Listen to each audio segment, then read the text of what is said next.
19h sur Canal Algérie, voici les titres de cette édition. Une commission interministérielle dépêchée à Tébessa par le ministère de l'Intérieur pour évaluer les dégâts et prendre les mesures nécessaires pour la prise en charge des victimes des inondations survenues dans la soirée du mercredi dernier.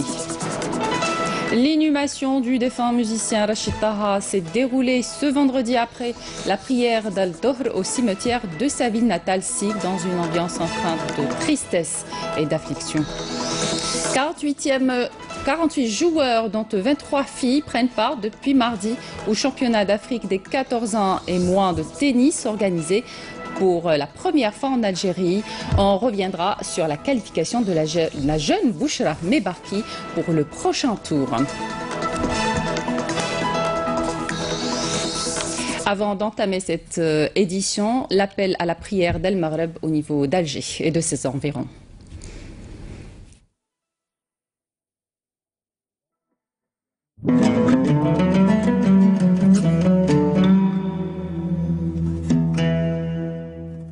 بسم الله الرحمن الرحيم إن الصلاة كانت على المؤمنين كتابا موقوتا صدق الله العظيم.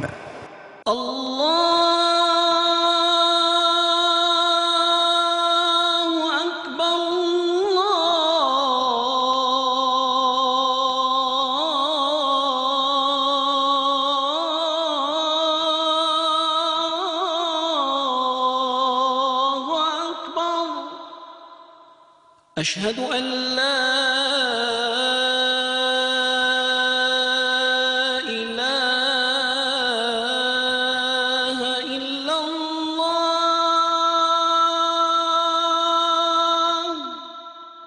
أشهد أن لا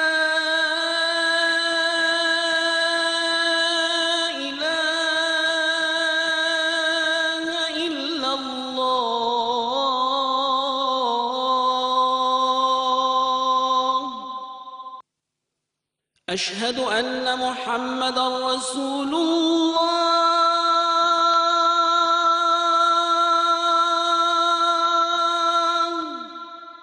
أشهد أن محمدًا رسول الله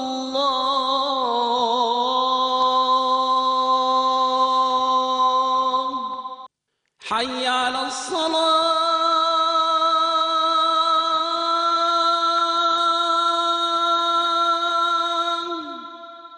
حي على الصلاة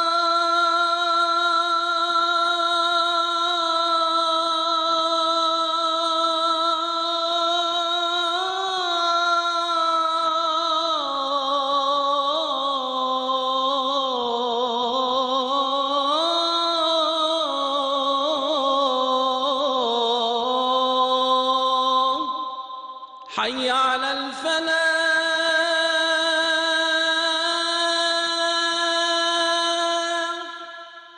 حي على الفلاح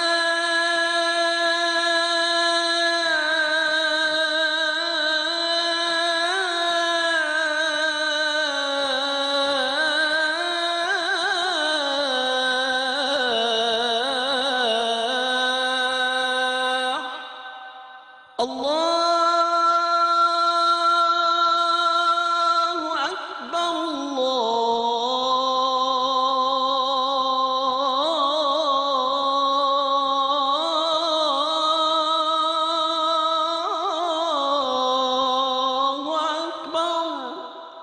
لا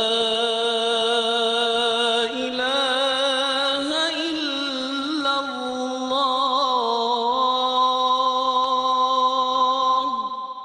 اللهم رب هذه الدعوة التامة والصلاة القائمة آت محمدا الوسيلة والفضيلة والدرجة الرفيعة وابعثه اللهم مقاما محمودا الذي وعدته. Taqabbalallah Salat El Jamia, et on entame cette édition à partir de Tébessa pour s'enquérir de la situation dans la wilaya. Une commission interministérielle a été dépêchée par le ministère de l'Intérieur sur place pour évaluer les dégâts et prendre les mesures nécessaires pour la prise en charge des victimes des inondations survenues dans la soirée du mercredi dernier. Des mesures d'urgence ont été prises, dont le curage des avaloirs proches d'Oued Naqes ainsi que ceux de toute la ville. Amel Bouarba. Bien qu'il soit aménagé, le cours de l'Oued Naqes de Tébessa a été carrément obstrué suite aux quantités importantes de déchets, notamment ménagers, que les dernières pluies torrentielles ont entraînées. Résultat, des inondations provoquées par la crue de l'Oued au niveau des rues Mizab et Houari Boumdien. Sur place, les membres de la commission interministérielle, dépêchés par le ministre de l'Intérieur, des collectivités locales et de l'aménagement du territoire, se sont enquis de l'ampleur des dégâts suite aux inondations. Nous allons faire tout ce qu'il faut pour aider les citoyens à surmonter cette crise et alléger leurs souffrances. Des instructions ont été données ce matin même pour renforcer tous les moyens d'intervention au niveau de tous les quartiers sinistrés. Dans certains cas, on intervient dans une partie de la ville, ce qui fait que d'autres citoyens s'inquiètent. Je tiens à les rassurer, nous avons un plan à respecter et nous intervenons selon les priorités. Membre de cette commission interministérielle, l'inspecteur principal du ministère des Ressources en eau a estimé que les réseaux d'assainissement font l'objet de maintenance régulière. Il a affirmé que les études concernant la protection de la ville de Tébessa des risques liés aux inondations ont été lancées. Selon lui, aucun projet ne sera mis en œuvre tant que les études ne sont pas finalisées. Certes, pour ce qui est de Oued Naqes, il y avait des aménagements de nettoyage, mais il n'y avait pas de travaux de rénovation. Le lancement des travaux pour mettre fin à ce problème est prévu dès la finalisation des études en question. Les opérations d'aspiration des eaux pluviales et de nettoyage se poursuivent en vue d'améliorer l'état des routes et la fluidité du trafic. L'Algérie participera en qualité d'invité d'honneur à la 73e édition de la Foire internationale de Flandre en Belgique qui se tiendra du 15, donc à partir de demain, au 23 septembre. À cette occasion, le ministre du Commerce, Saïd Leb, effectuera une visite de travail en Belgique à la tête d'une délégation. La ministre de l'Environnement et des Énergies renouvelables, Fatma Zahra Zarouati, prendra part demain à Nairobi, au Kenya, aux travaux de la 7e session extraordinaire de la conférence ministérielle sur l'environnement. La conférence qui s'attellera jusqu'au 20 septembre en cours et à laquelle prendront part les ministres africains de l'environnement, débattra des défis environnementaux en Afrique et de l'encouragement de la production et de la consommation durable, ainsi que des principales questions qui seront débattues lors de la 4e session de l'Assemblée générale de l'ONU sur l'environnement prévue en mars 2019. Au plan sécuritaire, un détachement de l'armée nationale populaire a appréhendé hier un élément de soutien au groupe terroriste à Tizi Ouzou. Par ailleurs, des détachements de l'ANP ont arrêté à Tamanrasset et Borj Beji Mokhtar 8 orpailleurs et ont saisi un camion, 4 détecteurs de métaux, 7 groupes électrogènes et 4 marteaux-piqueurs. Des détachements combinés de l'ANP et de la gendarmerie nationale ont saisi à Betna et Khenchla et Tizi Ouzou 3 fusils de chasse, une quantité de munitions, 43 quintaux de feuilles de tabac, tandis que des tentatives de contrebande de 9 863 litres de carburant ont été déjouées à Tébessa, Soukharas et à Taraf. En outre, des gardes-côtes à Ain Mouchent ont déjoué une tentative d'émigration clandestine de 16 personnes à bord d'une embarcation pneumatique, tandis que 29 immigrants clandestins de différentes nationalités ont été appréhendés à Ingzem, Gardaya, Ouargla et Tlemcen.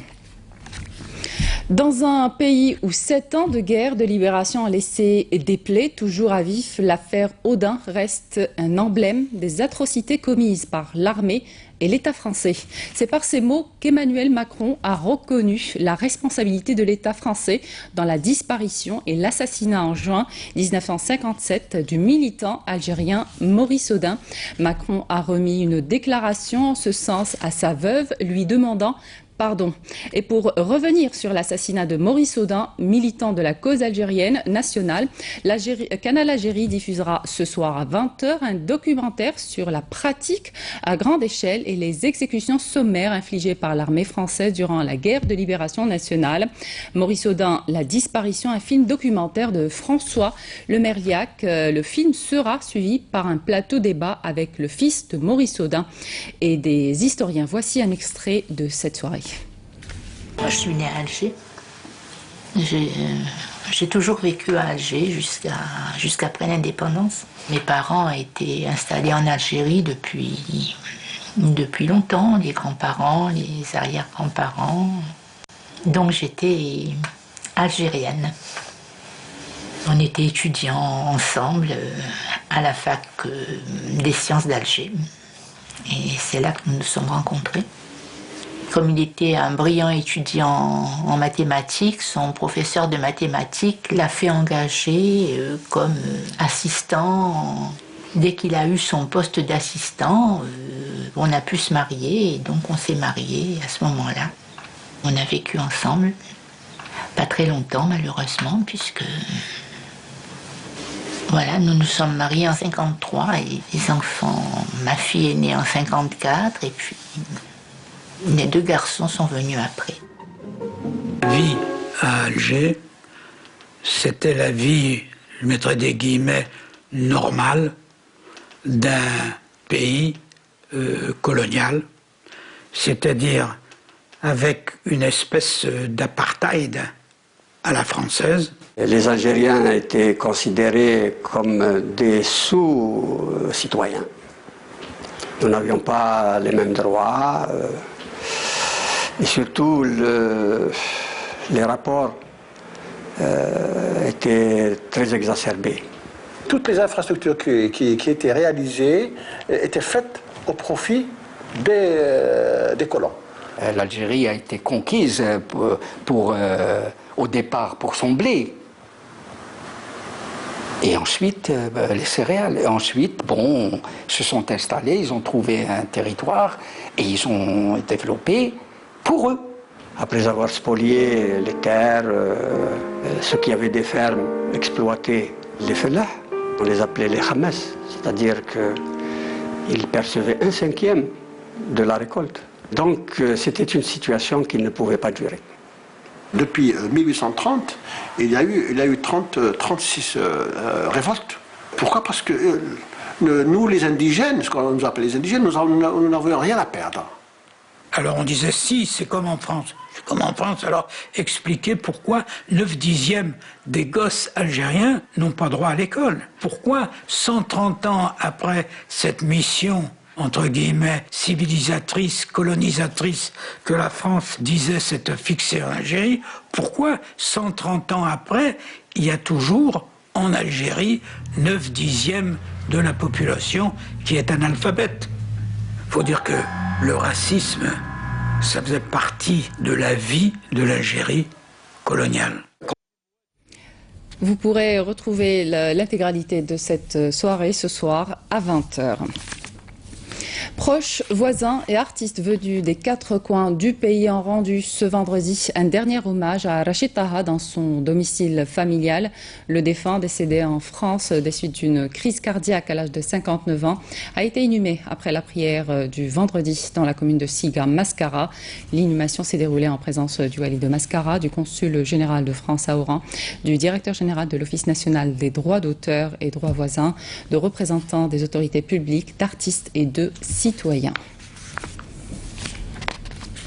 La Fédération algérienne des sports mécaniques en deuil. Le président de la Fédération algérienne des sports mécaniques, Chihab Belloul, est décédé ce vendredi d'une crise cardiaque survenue alors qu'il se trouvait dans une piscine dans la circonscription administrative de Timimoun. Le défunt, qui avait 49 ans, avait contribué à l'organisation de plusieurs manifestations dans les sports mécaniques à Gourara, le rallye des Colombes à Timimoun en 2009 et 2016, ce qui a permis la promotion de la destination du sud algérien. Ce décès est survenu alors qu'il était à Timimoun en prévision des préparatifs du prochain rallye Sahari international. 48 joueurs, dont 23 filles, prennent part depuis mardi au championnat d'Afrique des 14 ans et moins de tennis organisé pour la première fois en Algérie, plus précisément au tennis club de Béchderah. Wassila Batiche a assisté au déroulement des quarts de finale avec la qualification de la jeune Bouchra Mebarki pour le prochain tour. Reportage. Toutes les conditions sont réunies pour le bon déroulement et la réussite de cette 41e édition qui se déroule dans un des plus beaux et prestigieux clubs de tennis d'Alger, le tennis club de Béchderah. Un petit bijou pour les amoureux de la petite balle jaune, récemment renouvelé avec plus de 20 cours pour abriter les derniers Jeux africains.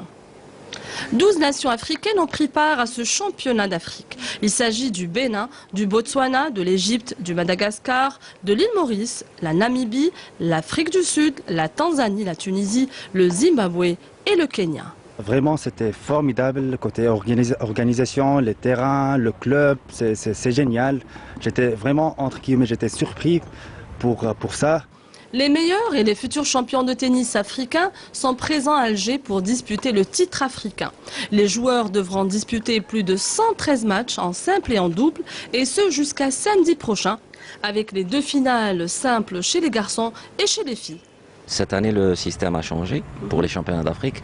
Il y a une édition sur surface rapide qui s'est tenue au mois de mars en Afrique du Sud et une édition sur terre qui se tient actuellement en Algérie.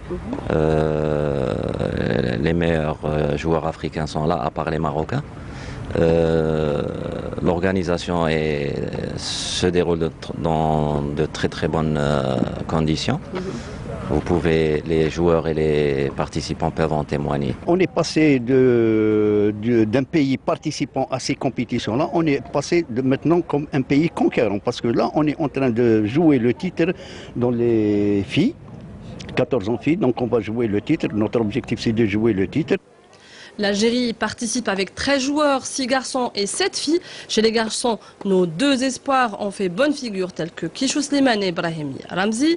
Chez les filles, la jeune tlemcenienne Bouchra Mebarki, sociétaire du GSP, championne d'Algérie, championne arabe, a réussi à faire la différence lors de ce championnat, en s'imposant face à ses adversaires avec beaucoup de détermination et de volonté. La future Serena Williams s'est qualifiée pour le tour des demi-finales face à l'Égyptienne Malek Arafat sur le score de 2-7-0, 6-1, 6-2. أنا نبغي سيرينا ويليامز يقولوا لي أنتي تشبهي لها وعندك لاطاي بحالها وكل شيء وخدمت والآخر درت رولان غاروس وعايشة في أمريكان. Même si la concurrence s'annonce rude pour les 2 derniers tours en présence des Égyptiennes et des Sud-Africaines, Bouchra Mebarki, dotée de grinta, fera tout pour décrocher le titre africain à domicile. Un mot de football, tous les yeux seront braqués ce vendredi soir sur le premier choc des quarts de finale de la Ligue des champions d'Afrique qui verra l'Entente de Sétif accueillir sur sa pelouse du 8 mai 45 le vainqueur de la dernière édition, le VAC de Casablanca. La rencontre est prévue ce soir à 20h en direct sur la chaîne nationale. Le journal télévisé de 20h est donc avancé exceptionnellement ce soir à 19h. Voilà qui termine cette édition, une édition que vous pourrez retrouver sur les liens qui s'affichent sur votre petit écran. Excellente soirée sur Canal Algérie.